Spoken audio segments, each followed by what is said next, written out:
My in-laws treat me like a slave and I need to escape. My husband and I live with his parents. We've discussed moving out, but my in-laws are very resistant to the idea, stating that there's plenty of room here and they don't know what they'd do without us. We pay over half of the rent, groceries for everyone, and most of the household bills. I also do all the household cleaning and cooking. I cook for everyone, then clean for everyone too. My mother and father-in-law expect breakfast in bed from me every single day. I arrange and take all their pets to their veterinary appointments too.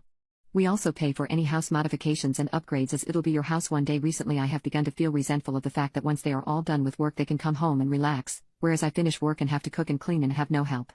On the weekends I spend half of the day cleaning the house while they do what they want. This all came to a head last week. I was really unwell due to having morning sickness. I felt the worst I've ever felt and wanted nothing more than to sleep. However, once it got around to dinner time I was woken by my mother-in-law to ask when I was getting up to make dinner. I didn't want to cause an argument, so I just got up and made dinner for them, but as I was in the kitchen struggling not to pass out, the three of them sat watching a movie, waiting for me to bring in their food. I didn't say anything at first.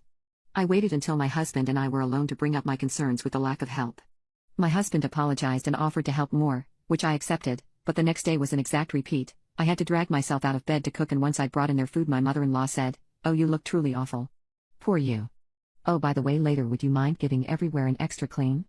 At which point I accused them of treating me like a live-in maid and not caring about me outside of the services I provide for them. I pointed out that I wouldn't be in the communal areas if I hadn't been dragged out to cook, and that they could have handled one meal themselves. My husband sat there in silence. He thinks I should have brought it up more carefully, at a time when I wasn't so emotional.